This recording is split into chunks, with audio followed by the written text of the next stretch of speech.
అందరికీ నమస్కారం అండి. శైలజ వినిపించే కథల ఛానల్కు స్వాగతం.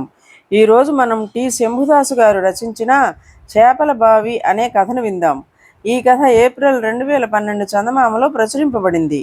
అడవిలో జంతువులన్నీ కలిసి కొద్దిమేర దున్ని వ్యవసాయం చేయ నిశ్చయించాయి. మిగిలిన జంతువులతో పాటు నక్క, కుందేలు కూడా పారా పలుగు పట్టి పనిచేయసాగాయి. సూర్యుడి క్రమంగా పైకెక్కుతున్నాడు. నెత్తి మాడిపోతున్నది. కుందేలుకు ముచ్చెమటలు పట్టి అలసిపోయింది. కానీ పని చాలించి విశ్రాంతి తీసుకుంటే సోమరిపోతున్నని మిగిలిన జంతువులు తిడతాయని భయపడింది. అట్లాగే పళ్ళ బిగున కొంతసేపు పనిచేసింది. కానీ కుందేలు పని అయిపోయింది. ఎక్కడైనా చల్లని మాటను విశ్రాంతి తీసుకోకపోతే ప్రాణం పోయేటట్టుగా ఉంది. చేతిలో ఏదో ముళ్ళు గుచ్చుకున్నట్లు నటించి అది యువతలికి వచ్చేసింది. తరువాత కొంచెంసేపు ఆగి ఇతర జంతువులు చూడకుండా పొదల వెనుకగా దౌడు తీసి తోటబావి దగ్గరికి చేరుకున్నది. ఈ బావి చెట్టు నీడన ఉన్నది. దానికి ఒక గిలక మీదగా తాడు చివర 2 బొక్కెనలు ఉన్నాయి. ఆ బావి నీడ చూడగానే కుందేలుకు ప్రాణం లేచి వచ్చినట్లయింది. అది ఒక్క దూకున వెళ్ళి బొక్కెనలో పడింది. మరుక్షణమే ఆ బొక్కెన కుందేలు బరువు మూలాన అడుగుకు దిగసాగింది. కుందేలుకు కంగారెత్తుకొచ్చింది. ఏమైతే అది అవుతుందనుకుని కుందేలు బొక్కెనలో కదలక మెదలక పడుకున్నది. నీటిని తాకగానే బొక్కెన నిలిచిపోయింది.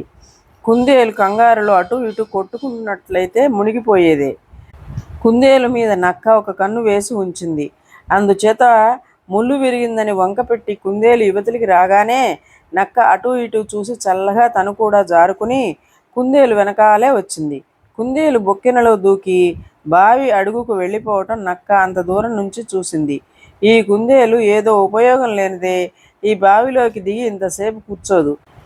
లోపల బంగారం ఏమైనా దాచిందేమో అనుకుంటూ నక్క మెల్లిగా బావిని సమీపించి లోపలికి తొంగి చూసింది. బావి చాలా లోతుగా ఉండటం చేత నక్కకు ఏమీ కనిపించలేదు. కుందేలు బావా అని నక్కను పిలిచింది. ఎవరది? నక్క బావా అని లోపల నుంచి కుందేలు కేక పెట్టింది. అక్కడ ఏం చేస్తున్నావేం అని నక్క అడిగింది. చేపలు పడుతున్నాను బావా, తెప్పలుగా ఉన్నాయి. కావలిస్తే బొక్కెనలో ఎక్కి నువ్వు కూడా రా. పైకి వచ్చి ఉన్న బొక్కెనలోకి నక్క దూకింది.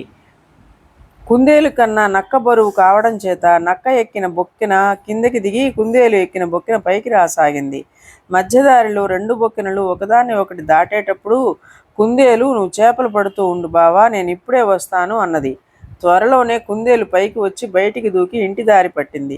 పని పూర్తి చేసుకుని మిగిలిన జంతువులు మంచినీటి కోసం బావి వద్దకు వచ్చి పైకి లాగేదాకా నక్క పాపం బావిలోనే ఉండిపోయింది. ఇదండి కథ.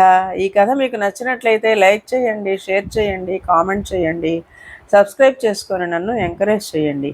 నమస్కారం అండి.